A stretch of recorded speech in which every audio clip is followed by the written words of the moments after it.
भावना, अपना प्रेम, श्रद्धा सुमन अर्पित करने के लिए हम लोग इकट्ठे हुए हैं। यूँ तो कथा यहाँ रोज़ चलती है, लेकिन आज की कथा में श्री गुरुदेव की महिमा का ही निरूपण किया जाएगा, क्योंकि आज का शुभ दिन गुरु पूर्णिमा है। जैसे अलग अलग दिन होते हैं और उन दिनों में जैसे लक्ष्मी पूजन का दिन है, दिवाली जिसे कहते हैं, जो कार्तिक महीने में अमावस्या को लक्ष्मी जी का पूजन होता है, वो लक्ष्मी पूजन का दिन है। उसी तरह से दिन बनाए गए हैं हमारे यहाँ, किन दिनों में किन का पूजन हो। छठ के दिन में, छठ महाव्रत में सूर्य को अर्घ दिया जाता है, सूर्य की आराधना की जाती है। उसी तरह से आज आषाढ़ की पूर्णिमा का नाम गुरु पूर्णिमा है, व्यास पूर्णिमा है। आज के दिन अपने गुरु के प्रति अपनी भावना और अपनी श्रद्धा प्रकट की जाती है और हम गुरु का स्मरण करते हैं। प्रत्यक्ष हैं तो भी, अप्रत्यक्ष हैं तो भी उनके चरणों में हम पहुँचते हैं। आज इस दिव्य व्यास पूजन, गुरु पूजन के महोत्सव में आप सभी जो आए हुए हैं, ध्यान से चित्तवृत्ति को स्थिर करके गुरु की महिमा का आप श्रवण करें। कहा गया है, गुरुर् ब्रह्मा गुरुर्विष्णु गुरुर्देवो महेश्वरः गुरुर् साक्षात् परब्रह्म तस्मै श्री गुरुवे नमः। गुरु को ब्रह्मा कहा गया है, गुरु ब्रह्मा। ब्रह्मा जी क्यों हैं गुरु जी?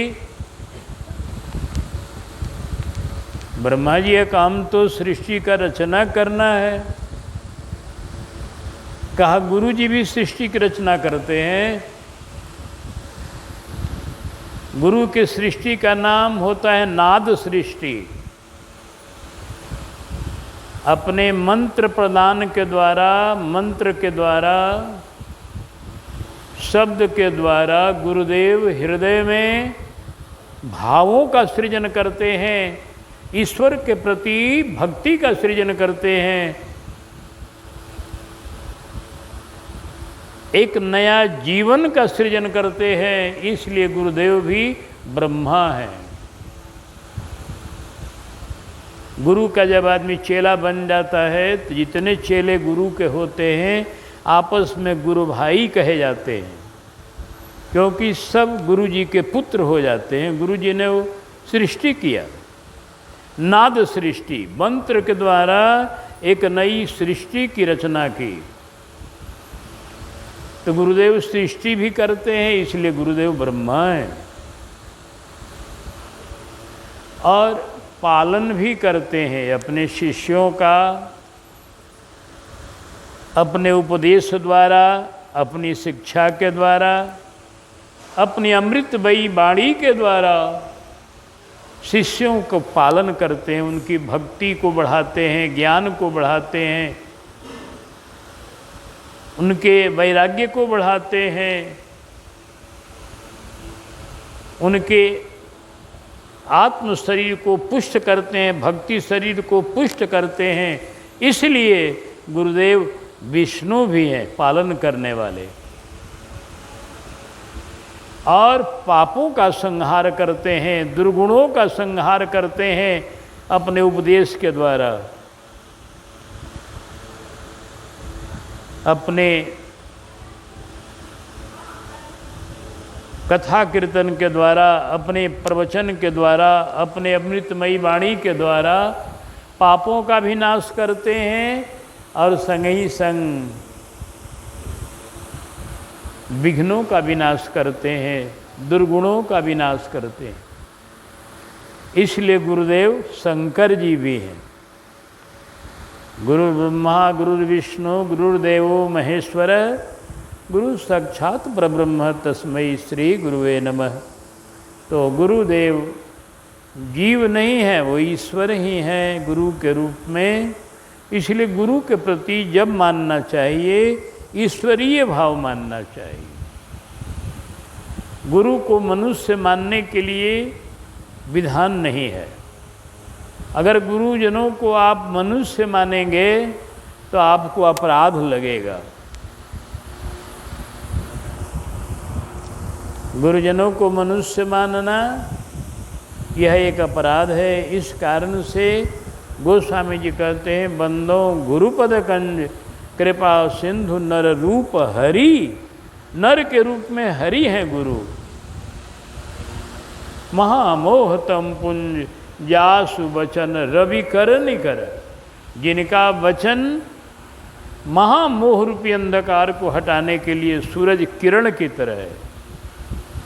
गुरुदेव अपने वचनों के द्वारा सबका मोह दूर करते हैं। तो जीव को जो अनेक तरह का मोह लगा है, जीव को जो अनेक तरह का ज्ञान छाया हुआ है, उस अज्ञान अंधकार को हटाने वाले गुरुदेव हैं। इसलिए गुरु को सूर्य रूप भी कहा गया है। जासु वचन रवि कर किरण। जिनका वचन सूर्य की किरण की तरह है। तो गुरुदेव के द्वारा जीव को बहुत लाभ होता है।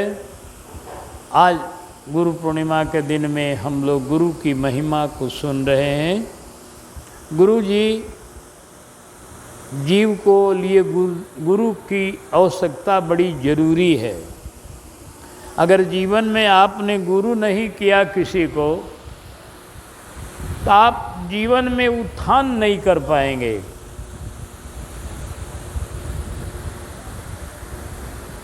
न हम कुछ हंस के सीखे हैं, न कुछ रो के सीखे हैं। जो कुछ भी सीखे हैं किसी के हो के सीखे हैं। गुरु की आवश्यकता इतनी बड़ी है कि गुरु के बिना आपका काम नहीं चलेगा। जगत में भी काम नहीं चलता है। जगत में भी बिना गुरु के आप विद्या नहीं प्राप्त कर सकते। बिना गुरु के आप किसी भी कला की शिक्षा नहीं प्राप्त कर सकते। नृत्य कला, गान कला, वाद्य कला, ये सब गुरु ही सिखाते हैं। और आजकल के ज़माने में जितनी भी पढ़ाइयाँ हैं कई तरह की, कई रोजगारों की, वो सब गुरु के द्वारा ही प्राप्त होती है।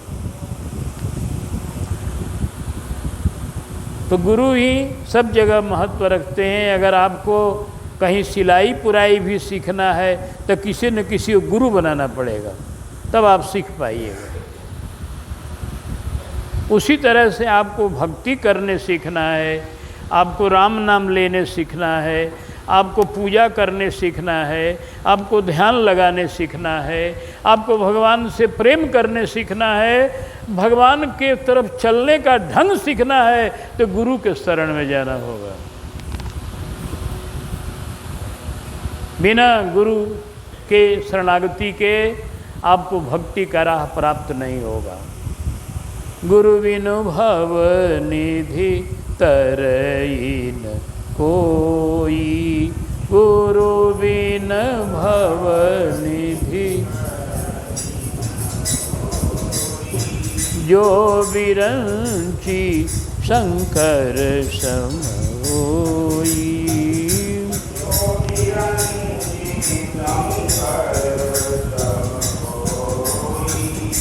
जो विरंची शंकर सम होई।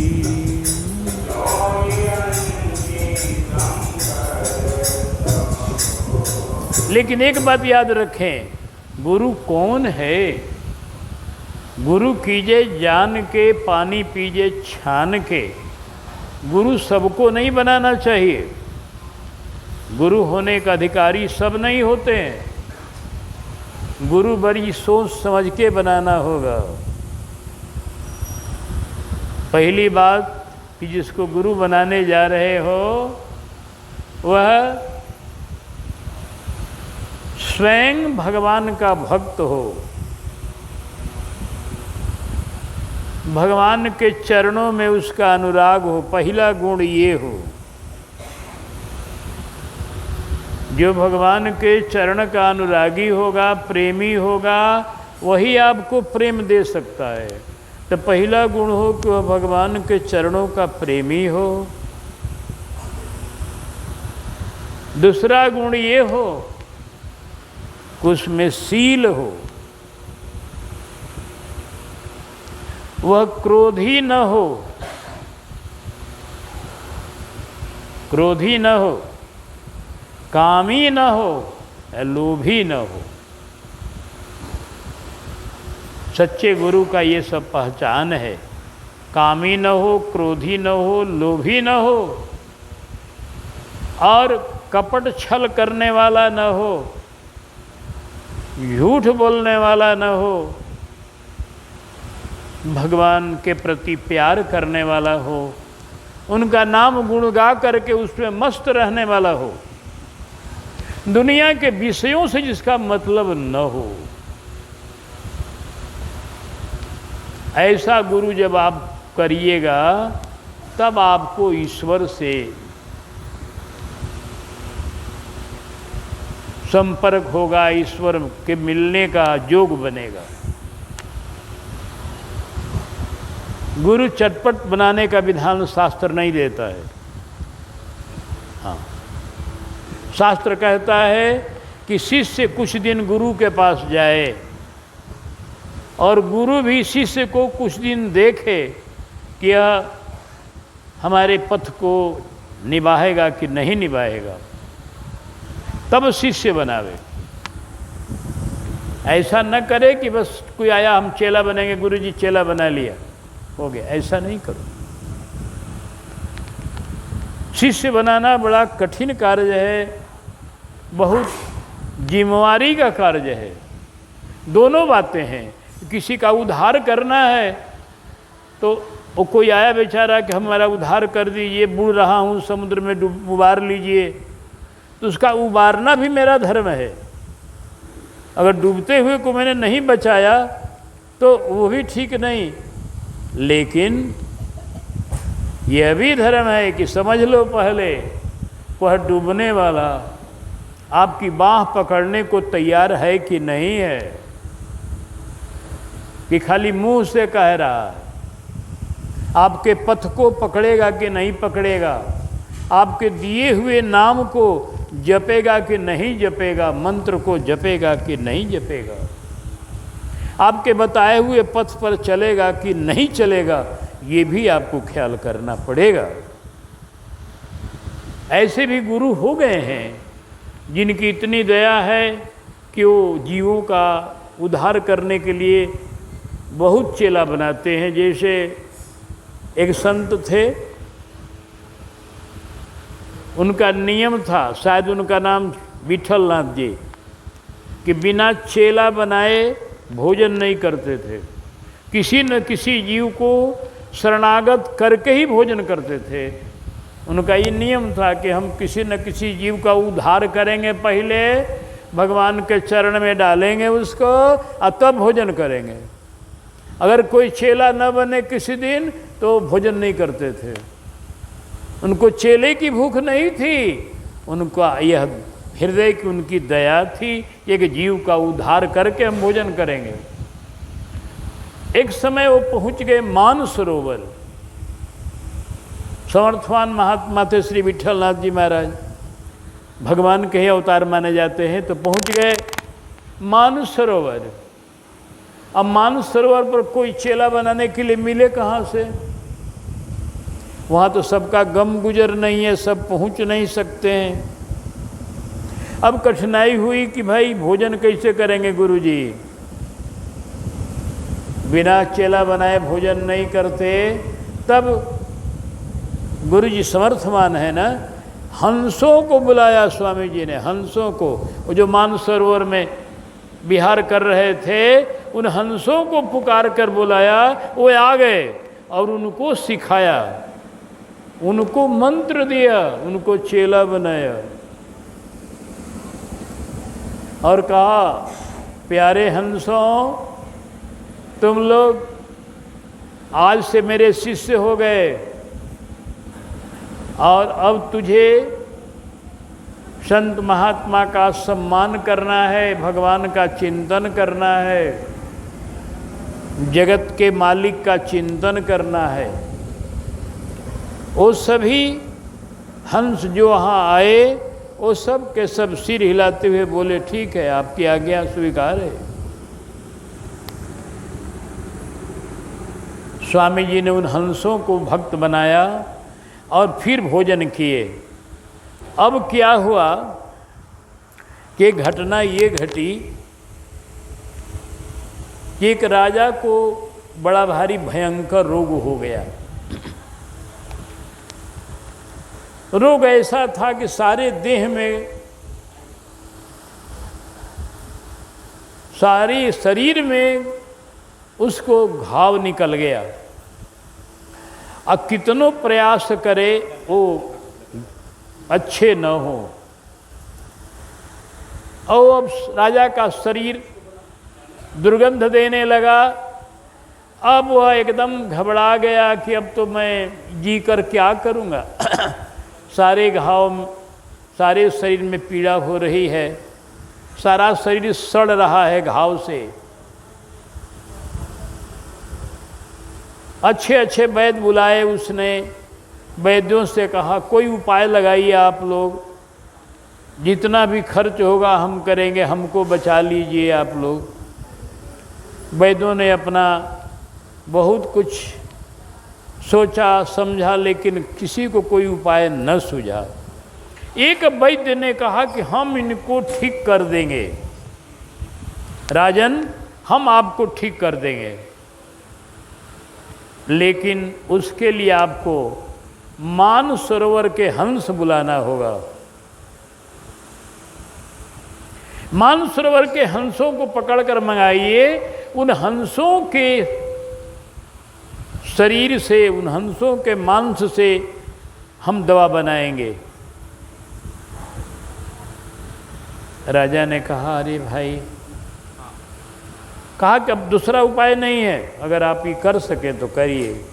राजा थे, बहेलियों को बुलाया, कहा कि भाई जाओ हंसों को पकड़ कर लाओ मानसरोवर से। वो हंस पकड़ने के लिए बहेलिए लोग गए। हंस लोग भाग चले, नहीं पकड़ाए, क्योंकि एक हंस भी, कोई पशु पक्षी भी, हितय नहित पशु पक्षी हूँ जाना, हितय नहित पशु पक्षी हूँ जाना, मानुष तन गुण ज्ञान निभाना।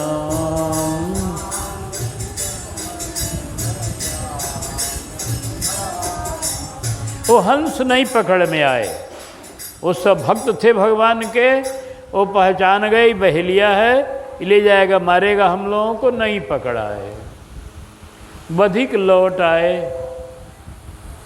किसी ने उनको बताया, अरे वो हंस भगवान के भक्त हैं, वो पकड़ाने वाले नहीं हैं। हाँ, साधु का आदर करते हैं वो। तब हंसों को पकड़ने के लिए उन बहेलियों ने साधु का रूप बनाया। हाँ, हंस पकड़ने काज बधिक, हंस पकड़ने काज बधिकों ने खूब सुंदर साधु का भेष धारण किया। तो वो हंसों ने देखा कि ये तो वही हैं जो पहले आए थे, लेकिन अब ये साधु का रूप बनाए हैं, तिलक लगाए हैं, कंठी पहने हैं, दाढ़ी मोछ बढ़ाए हैं और अचला लंगोटी पहने ही तो साधु का रूप धारण किए।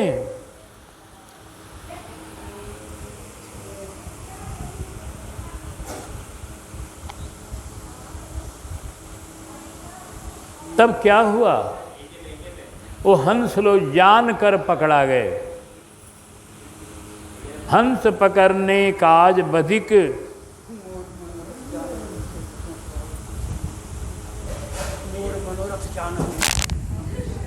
तो बधिक लोग साधु भेष बनाकर आए, वो बेचारे संत भेष की प्रतिष्ठा रखने के लिए पकड़ में आ गए। गुरु की आज्ञा थी कि तुम भैया संतों का आदर करना, विठलनाथ जी कह गए थे उन हंसों से। तो वह गुरु की आज्ञा मान करके वो सभी उनके हाथ में आ गए। उन हंसों को पकड़कर राजा के यहाँ लाया बहेलियों ने।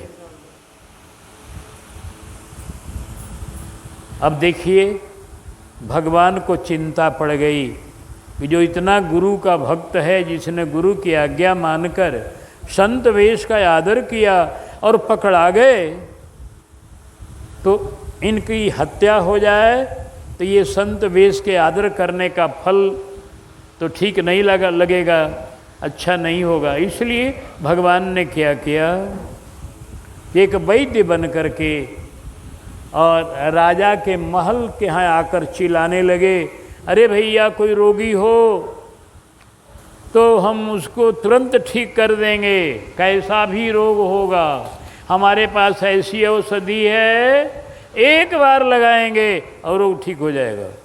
कैसा भी देह में फोड़ा हो, किसी तरह का दर्द हो, किसी तरह की परेशानी हो, आओ मेरे पास, हम ठीक करेंगे। ये राजमहल के पास जाकर वैद्य जी चिल्लाने लगे। राजा के कर्मचारियों ने सुना, जाकर राजा को खबर दिया कि महाराज एक वैद्य तो गारंटी दे रहे हैं कि किसी तरह के फोड़े को, किसी तरह के परेशानी को हम दूर करेंगे, कहा उनको बुलाओ। तो भगवान वो वैद्य रूप में चले गए राजा के पास। राजा ने कहा महाराज आप वैद्य हैं? कहा हाँ वैद्य हैं। हमारा शरीर देख रहे हैं ना? देख रहे हैं, तेरे शरीर तो बिल्कुल खत्म हो चुका है अब, लेकिन घबराओ मत, हमारे पास औषधि है जो तुरंत ठीक हो जाओगे।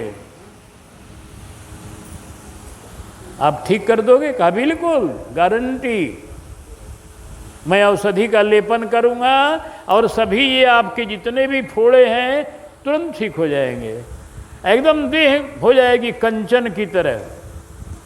कहा कि महाराज अगर ऐसा आप कर देंगे तब तो आपके हम ऋणी रहेंगे, आपके हम सेवक बन के रहेंगे। कहा तो सेवक पीछे बनना, ऋणी पीछे बनना, पहले तुम्हें एक काम करना होगा, इन हंसों को छोड़ना होगा, हंसों को छोड़ना होगा, इनको मारना नहीं होगा। कहा हे वैद्यराज अगर हमारा रोग ठीक हो जाए तो हंस को काहे मारेंगे हम, ये तो हम खाली अपने रोग की बेचैनी में इन लोगों को पकड़वा कर मंगाए हैं। कहानी देखो ये हंस भक्त हैं, ये हंस पकड़ा नहीं रहे थे, लेकिन पहेलियों ने साधु का रूप धारण किया तो साधु भेष की प्रतिष्ठा के लिए ये लोग पकड़ में आ गए। तो जो साधु भेष का इतना प्रतिष्ठा करता है उसको मारना महा अपराध होगा। ये कौन पाप से तुम्हारा ये रोग हुआ है, आई दूसरा पाप करने जा रहे हो? हाँ, पाप के फल से ही रोग होता है। अब पाप भयंकर करने जा रहे हो, इसका परिणाम होगा कि तुम्हारा दूसरा जन्म और दुखदायक होगा। तो कहा महाराज ठीक कर दीजिए, हंसों को हम छोड़ देंगे। भगवान है, उनके लिए कौन बड़ी बात थी। अपने झोली से औषधि निकाला और उसे रगड़ा पत्थर पर और तुरंत ही घावों पर लेपन करवाया। जब ही लेपन हुआ मात्र 10 मिनट के अंदर सभी घाव सूख कर अब बिल्कुल ठीक हो गए और शरीर थोड़े ही देर में आधे घंटे के अंदर शरीर का संपूर्ण वो घावों का दाग भी समाप्त हो गया और संपूर्ण शरीर बिल्कुल कंचन काया बन गई। अरे कहा तो जादू कर दिया आप वैद्यराज जी, अब आप जो कहिए सो करेंगे। कहा पहले हंसों को छोड़ो। भगवान ने हंसों को छुड़ाया और उसके बाद बोले कि साधु भेष के लिए ये पकड़े आए, साधुओं की तुझे सेवा करनी होगी। अगर कहने लगे राजा कि आप जाइए मत, आप रहिए, आपने हमको ठीक किया है, आपकी ज़िंदगी भर मैं सेवा करूँगा। कहा मेरी सेवा करोगे तो हम नहीं रहेंगे, साधु की सेवा करोगे तो रहेंगे। कहा करेंगे। तो उस दिन से राजा साधुओं की सेवा करने लगे और वहाँ साधुओं की भीड़ लगने लगी और खूब भगवान का भजन होने लगा, खूब कीर्तन कथा की धूम मच गई और इसके बाद राजा का कल्याण हो गया। तो हम ये कथा आपको सुनाए, भक्तमाल की कथा है कि देखो गुरु की आज्ञा मानकर उन हंसों ने साधु भेष का आदर किया तो उसका फल कितना बढ़िया हुआ कि भगवान उन लोगों को बचा लिए और इसके बाद उन्हीं लोगों की भक्ति के चलते राजा में भक्ति आ गई और सारा नगर भक्त बन गया। तो गुरु की कृपा बड़ी विचित्र होती है। गुरु कृपा समुद्र होते हैं और उनके चरणों में रहने वाला शिष्य उनकी कृपा का लाभ उठाता है। लेकिन कृपा का लाभ कौन उठाता है, जान लीजिए। पहले आपको आज हम सत्संग सुना रहे हैं, थोड़ा शिक्षाप्रद गुरु पूर्णिमा के शुभ अवसर पर, कि गुरु से लाभ कौन उठाता है।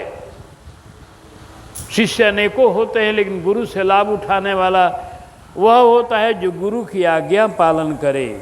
कृपा कृपा सब कोई कहे, कृपा पात्र नहीं कोई, कृपा पात्र सोई जानिए। जो आज्ञाकारी हो, जो आज्ञाकारी होता है वही कृपा को प्राप्त करता है। आप कितनों गुरु जी की सेवा करें, गुरु जी खूब बढ़िया बढ़िया मेवा मिष्ठान खिलावें, खूब बढ़िया कपड़ा पहरावें, खूब बढ़िया प्रतिष्ठा करें, खूब रुपया चढ़ावें, खूब करें, और गुरु जी जो आज्ञा दे रहे हैं उसको नहीं माने। गुरु जी ने कहा है कि अब तुम लहसुन प्याज मत खाना, अब तुम शुद्ध भोजन करना, और वो न माने खाते रहें। गुरु जी ने कहा है कभी नशा न पीना और नशा खाते रहें, गए गांजा खैनी बीड़ी का सेवन करते रहें। गुरु जी ने आज्ञा दिया है कि बेटा अब भजन करना, अब संसार की तरफ नहीं जाना है, और तुम गुरु जी की आज्ञा उल्लंघन करके जगत में दिन रात जगत की बातों में डूब रहे हो। तो ये गुरु की आज्ञा नहीं पालन करेंगे आप तो चाहे लाख उनकी सेवा करें, वह सेवा आपकी मंजूर नहीं होगी, और मंजूर भी होगी तो उतना लाभ नहीं होगा जितना होना चाहिए। आज्ञा पालन करना सबसे गुरु की ऊंची सेवा है। आज्ञा समन सुसाहिब सेवा। हाँ, गुरु जी आज्ञा दे दे बस। एक शिष्य की कथा और आई है भक्तमाल में कि साधु जी, एक शिष्य जा रहे हैं कहीं बाहर में, उन्होंने कहा गुरु जी आज्ञा हो, हम बाहर जा रहे हैं। बाहर जा रहे, अनुचर आज्ञा मांगी, कहे कारज को जई हो, आचार जई को बात, तो ही आए ते कहियो, स्वामी रहो समाय, दास दर्शन को आयो। और गुरु की गिरा विश्वास, फेरी सब घर में लायो, शिशुपन साचो करन को, विभु सबे सुनत सोई कहो, गुरु गदित वचन से सत्यति, दृढ़ प्रतीति गाढ़ हो गयो। कहते हैं गुरु के द्वारा किए हुए वचन पर विश्वास। एक शिष्य ने कहा गुरु जी आपकी आज्ञा हो, हम किसी काम से बाहर जा रहे हैं, आप आज्ञा देवे तो हम जाएं। गुरु जी ने कहा बेटा अगर जरूरी काम है तो जाओ, कहा हाँ गुरु जी जरूरी काम है। तो जाओ, तुम आओगे तो एक बात हम तुमसे कहने वाले हैं। अभी नहीं कहेंगे गुरु जी? ना अभी नहीं कहेंगे, आओगे तब कहेंगे। ठीक है। वो चेला चला गया अपना काम करने।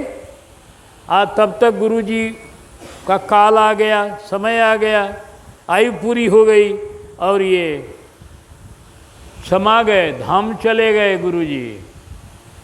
स्वामी रहो समाय, दास दर्शन को आयो। जब ये धाम चले गए तो वो चेला आया अपना काम करके।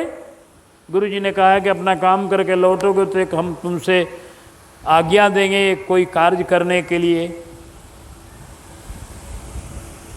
कुछ कहेंगे हम। क्या देखा आते आते कि गुरु जी का विमान जा रहा है। गुरु जी अब जा रहे हैं, अंतिम इनका हो गया, अब इनका संस्कार होने जा रहा है। अरे कहाँ गुरु जी को ले जा रहे हो अभी? अरे आप लोग? अरे कहा तेरे गुरु जी अब गए। ना ना, हमारे गुरु जी जाएंगे नहीं, हमको आज्ञा दी है कि तुम आओगे तो हम कुछ कहेंगे। चले किसे जाएंगे? अरे कहा चले गए। कहा नहीं गए। बड़ी झंझट किया उस चेला ने। कहा नहीं, हम मान नहीं सकते हैं, आप लोग गुरु जी को ऐसे ही ले जा रहे हैं श्मशान पर, लौटाइए। वो चेला प्रचंड था, एकदम झगड़ पड़ा। कहा लौटाइए हमारे गुरु जी को, आप लोग गुरु जी को ले जा रहे हैं। गुरु जी हमसे कहे हैं कि आओगे तो एक बात कहेंगे, बिना बात कहे चले जाएंगे, ये हो ही नहीं सकता है। इतना उसको विश्वास था। अंत में क्या करें लोग? बोले कि ठीक है चलो हम लोग, फिर हम लोग नहीं लाएंगे, फिर कितनों कहोगे तुम, इतना दूर लेके चले आए फिर लौटा रहे हो। कहाँ लौटाइए? गुरु जी को हमारे आप लोग बेकार ले जा रहे हैं, अभी गुरु जी हमारे शरीर नहीं छोड़ेंगे, अभी हमको आज्ञा देने वाले हैं और वो कहे हैं कि आज्ञा देंगे, चले किस जाएंगे? अब लोग क्या करें? फिर फेरी घर 100 में, फेरी 100 घर में लायो। फिर वो लाश लौटाकर घर में लाया और सब बंधन खोला गुरु जी का। बंधन खोल करके और कहा गुरु जी आप जो आज्ञा दी, कहे थे देने को दीजिए, आज्ञा मुझे दीजिए, मैं आ गया काम करके अपना। बिना आज्ञा दिए आप कहाँ चले जा रहे हैं? आप आज्ञा दीजिए। इतना उसको विश्वास था, गुरु की गिरा विश्वास, शिशुपन सांचो कर्ण को। इतना विश्वास था उसको कि गुरु जी जरूर आज्ञा देंगे। गुरु जी बोल उठे, आत्मा उनकी आ गई। आत्मा उनकी जहाँ भी गई थी वहाँ से आकर के प्रविष्ट कर गई उस मृतक शरीर में। और गुरु जी उठ बैठे और बोले बेटा, हाँ गुरु जी क्या आज्ञा देने वाले थे, आज्ञा दीजिए। कहा यही आज्ञा है, तुम जैसे मेरी सेवा करते हो वो तो बड़ी अच्छी बात है, लेकिन आए हुए संतों की सेवा तुम बढ़िया से नहीं करते हो। हम आज्ञा ही देने वाले थे कि उनकी भी सेवा बढ़िया से करो, क्योंकि वो मेरे आराध्य हैं। तेरा आराध्य मैं हूं और मेरे आराध्य संत है। मैं संतों की आराधना करने वाला हूं, तो मेरे आराध्य को तुम अपमान करोगे तो अच्छा नहीं लगता है, तुम उनका आदर करोगे तो अच्छा। अपमान तो नहीं करते हो, लेकिन कम आदर मत करो उनका, हमारे समान करो। यही कहने वाले थे हम कि संतों का सम्मान करो। संत हमारे हृदय हैं, संतों का मैं उपासक हूं और संतों के आदर करने से भगवान प्रसन्न होंगे। हाँ,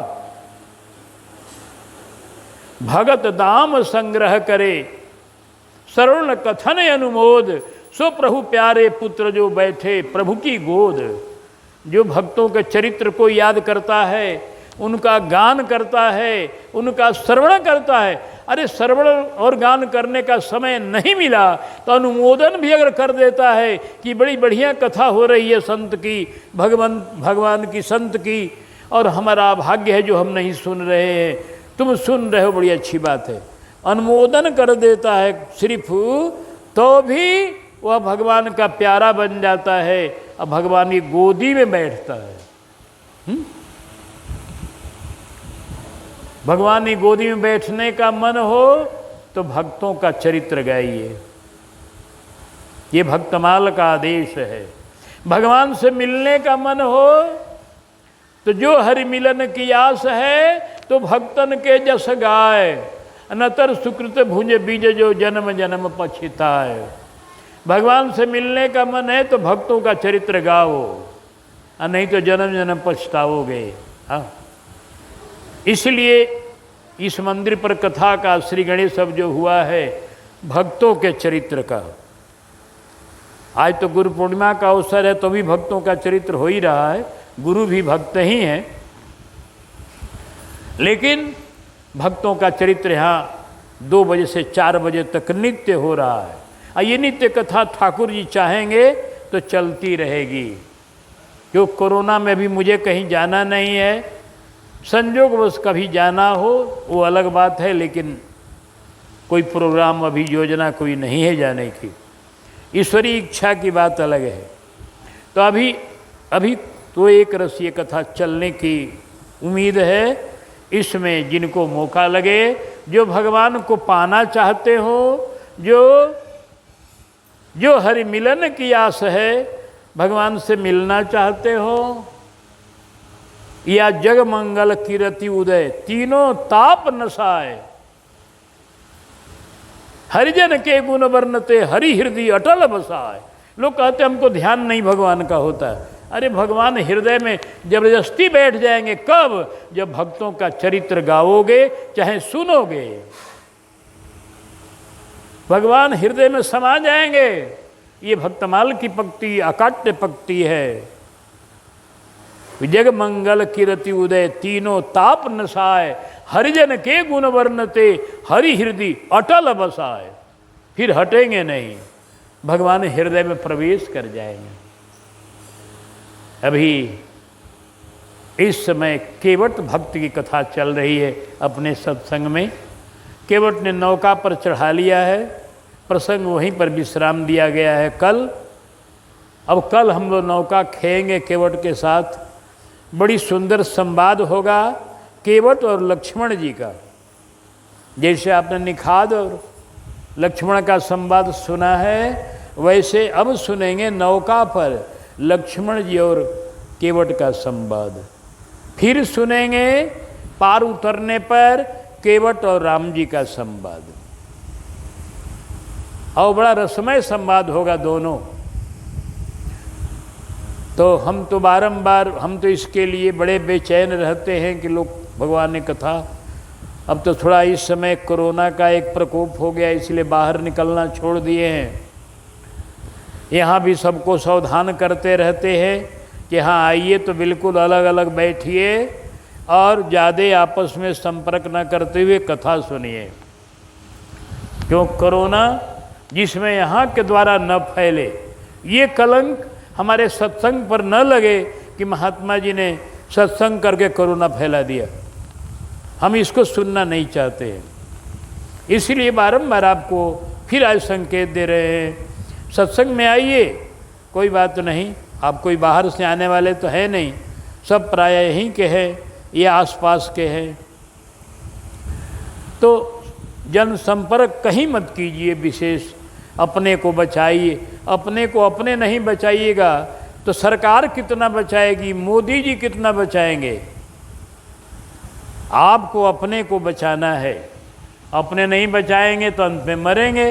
अपने को बचाइए आप लोग। जहाँ तक बन पड़े नासिका पर अपना कपड़ा देकर रखिए। जैसे कुछ लोग कपड़ा दिए हुए हैं, नासिका पर कपड़ा दे के रखिए। दवाइयाँ मिलती हैं हाथ में लगाने वाली, उसको लगा के आइए। और इसके बाद जनसंपर्क कम रखिए। जो बाहर से आया हो उससे और ज़्यादा बचिए कि कहीं से कहीं कोरोना का कीटाणु लेकर न आया हो। आज इसीलिए मुझको इस घेरे में रखा गया कि आज के दिन में बहुत लोग कहाँ कहाँ से आएंगे, तो कोई ऐसा न हो कोई कोरोना को लेकर चला आवे तो सुरक्षा के लिए लोगों ने हमको कहा कि आप आज, हमने कहा ठीक है कोई बात नहीं, इस शरीर की सुरक्षा करना भी मेरा धर्म है, क्योंकि इस शरीर से जन कल्याण करना है। तो जो जन कल्याण करने वाला शरीर है, उस शरीर की सुरक्षा करना हमारा धर्म है। जिसके द्वारा दूसरे को कथा सुनानी है, कीर्तन सुनाना है, भक्ति सुनानी है, ज्ञान सुनाना है, वैराग्य सुनाना है, भक्तों का चरित्र सुनाना है, राम की महिमा सुनानी है, उस शरीर को सुरक्षा रखेंगे तभी ठीक रहेगा। इसलिए आपको भी हम कहते हैं कि आप शरीर को सुरक्षित रखने के लिए ये न सोचे कि हम कैसे, और कुछ नहीं, अगर आप सरकारी वो कपड़ा न रख पावे तो अपने गमछे को ही नाक पर बांध के रखिए और बराबर नाक पर हाथ मत ले जाइए।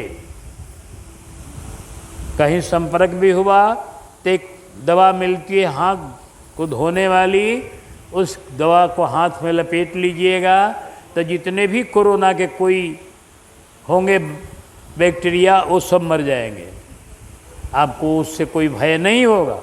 इसलिए अपनी सुरक्षा अपने आप करेंगे तब सरकार को भी राहत मिलेगी, आपको भी राहत मिलेगी, हमारे सत्संग की प्रतिष्ठा बचेगी।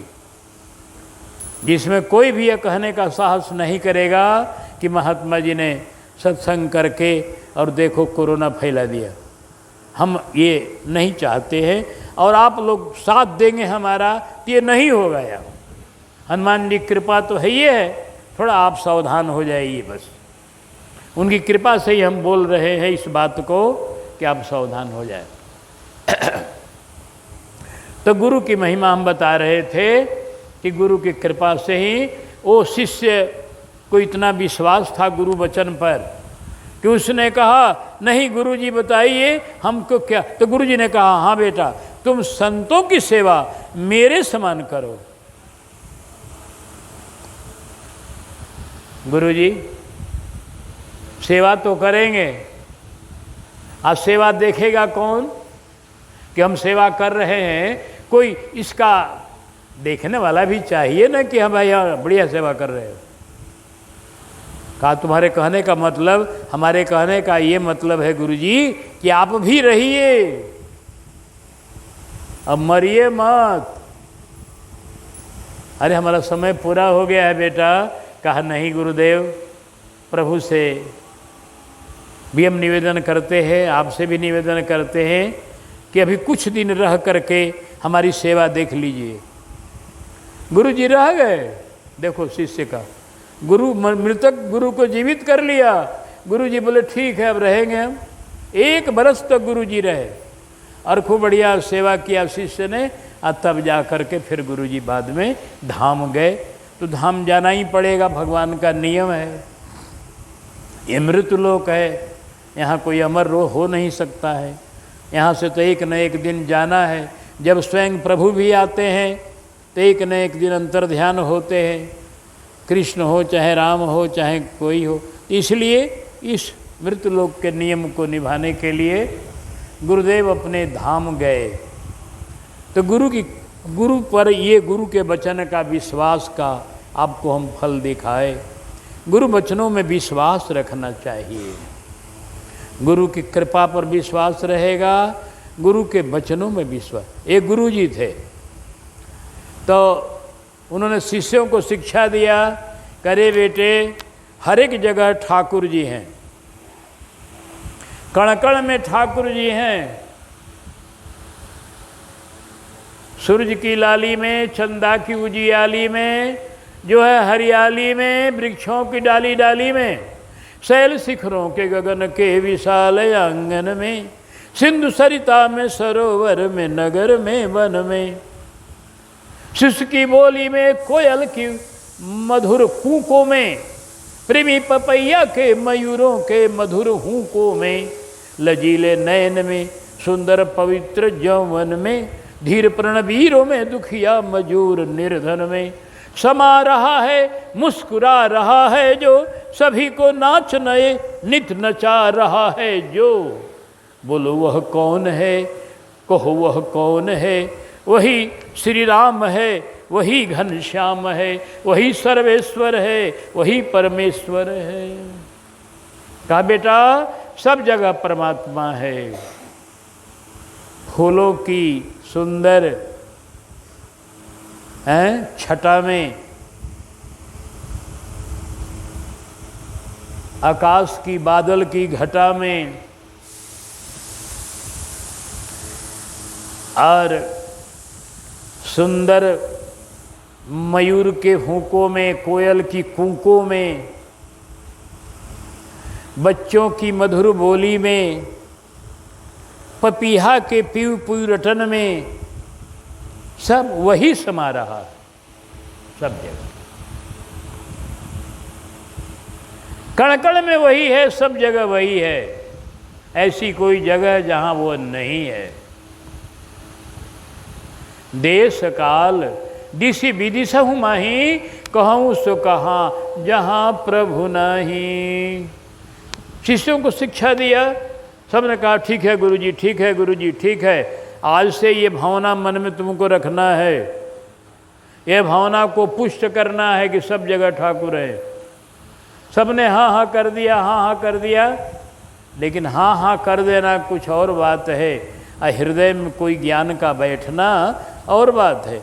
एक चेला था उन चेलों में जो उस ज्ञान को हृदय में रख लिया, एकदम उसकी भावना सध गई कि सब जगह ठाकुर जी हैं। वो बड़ा सावधान रहने लगा, जहाँ भी चले वो यह सोच कर चले कि ठाकुर जी मेरे साथ चल रहे हैं, आगे भी हैं पीछे भी हैं, बगल में भी हैं, दाहिने भी हैं, बाएं भी हैं। इसलिए बड़ा वो सावधानी से चलता था और किसी को कटु वचन नहीं कहता था। कहीं कोई बड़ा आदमी साथ रहता है तभी डरते रहता है कि हम कुछ अटपटांग न बोलें, तो बराबर डरते रहे कि मेरे से कुछ अटपटांग न निकले, मेरे से कोई झूठ न बोला जाए, क्योंकि हमारे साथ प्रभु है। एक ऐसा ये मंत्र है जो इस मंत्र को समझ लेगा। आज गुरु पूर्णिमा के दिन में इस मंत्र को आज समझ लेंगे, क्योंकि जगत गुरु का ये मंत्र है। जगत गुरु शंकर जी कहते हैं कैलाश पर बड़ी सभा लगी है देवताओं की, उस देवताओं की महती सभा में जिसमें ब्रह्मा जी भी हैं, इंद्र भी हैं, शिव भी हैं। तेहि समाज गिरिजा मैं रहूं, अवसर पाए वचन एक कहूं। क्या? आइए सब लोग दोहरा लीजिए। हरि व्यापक सर्वत्र समाना, प्रेमते प्रगट हो ही मैं जाना। हरि व्यापक वत्र समाना, प्रेमते प्रगट हो ही मैं जाना।